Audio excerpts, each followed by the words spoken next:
Welcome back to Columbus, Ohio. The fans are leaving here.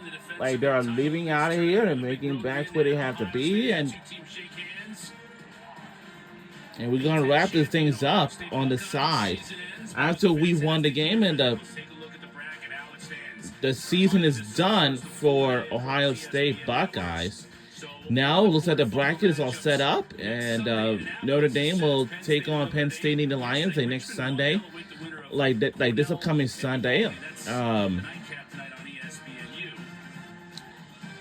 on the 19th. Because in a couple weeks it's gonna be Memorial Day holiday. It's a big one. And up next, like in a little while, in the next 10 minutes, Maryland will take on Air Force. We'll find out their opponent next. Maryland and Air Force play next, and then Harvard and Syracuse later on today. So we're now just going to wrap things up on the other side, and let's see what our player will have to say about this after a win. Was in this game with you guys having played so many games in May against a team in Ohio State that hasn't played as many as you guys? Yeah, I mean, we always fall back on our fundamentals, fall back on our experience. His name is Jake Taylor. 3 goals, 1 assist, 2 GB. His jersey number is 13. Those guys fall back on the guys who really make a difference throughout the weeks for us. And the depth we have is really, really nice, and being able to trust those guys in big games like this is awesome. Jake, you mentioned fundamentals. Now, last year, our team was the 2024 NCAA National Champions. Like, yeah. Sometimes you got to just get the shot on that. You did more than that. In terms of this defense, Ohio State brought in the 6th best scoring defense nationally. How were you and the offense able to find seams consistently against this group? Well, obviously, started with a busy week in the film room, a little bit of practice. Obviously, we were in finals this week, so it was definitely tough to try to find times that worked for everybody. But we got it done in the books, and then spent a lot of time together, just playing lacrosse and. It's on ESPN2. Maybe had lost in some moments this season. Jake, you guys, you think about the last couple of years. Number one, much of the season, both of those seasons, you run roughshod through everybody, and man, you win national titles. You're only 8-4. I say only coming into this game, and you got to go on the road. Was there a little bit of a chip on your shoulder, a little bit of, hey, we want to prove to everybody we're still the champs, and we want to come out here and do it here in Columbus?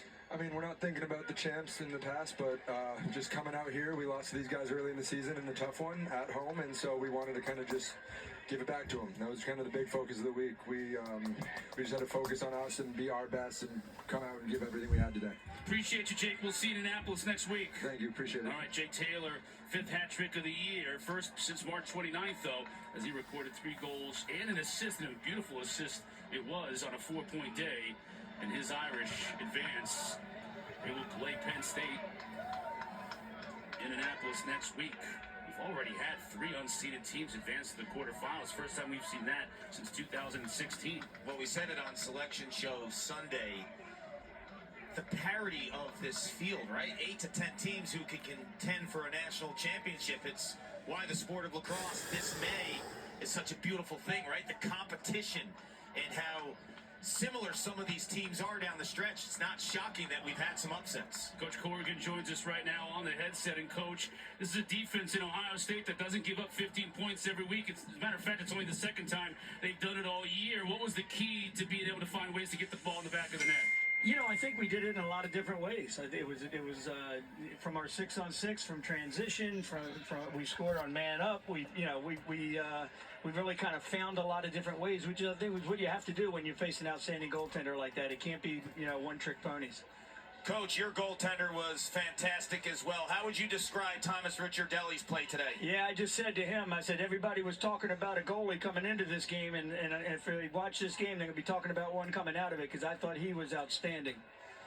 Coach, how does experience play into a game like this? The fact that you guys have played so many games, you have so many players that have played games in May, and Ohio State maybe doesn't have as many guys. I don't know. I'm not going to get too deep into into that.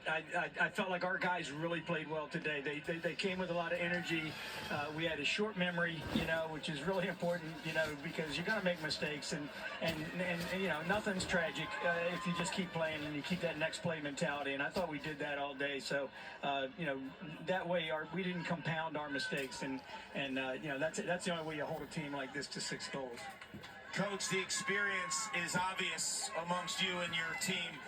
2 players specifically, though, I thought made some gritty plays. Jake Taylor and Chris Kavanaugh. What do they mean to this group? There's no substitute for good leadership that starts in the locker room, that goes onto the field. The guys that aren't afraid to make plays, they aren't afraid to make mistakes, and they bring the intensity to everything that they do. So their leadership is valuable. Are you substituting the word experience for age when you mention me and Taylor and all that? Or is that what you're doing? Is this ageism? No, look, you have the fountain of youth. I say it all the time. If you retire in the next 5-10 years, you're crazy, man. Let this thing ride. Plus, you let the hair out. No hat today, Coach. You got a full head of hair. Why not let it blow in the wind? Hey, man, hats don't win games. Players do. It's a great quote. That's going to go on a wall someday. Appreciate it, Coach. We'll see you next week. Thank you, fellas. All right, Coach Corrigan and the Fighting Irish will be in the quarterfinals once again as they continue the defense of their 2 most recent national championships. Clark, tie a bow on this thing. Yeah, it's We'll say so long from Columbus, Ohio, and that will do it from here from Ohio State Lacrosse Stadium. And we'll see our Notre Dame Fighting Irish men's lacrosse team in Indianapolis, Maryland, this upcoming Sunday on May 19th. And we will see you then on ESPNU this time. And they're trying to do something that hasn't been done since Princeton in 96, 97, and 98. It's 3, Pete Cotter. For Paul Carcaterra and our entire crew did a great job here in Columbus, I'm Chris Cotter. Thanks for watching, everyone. The Irish with bigger win here in Columbus. Say so long. We'll see you on this Sunday.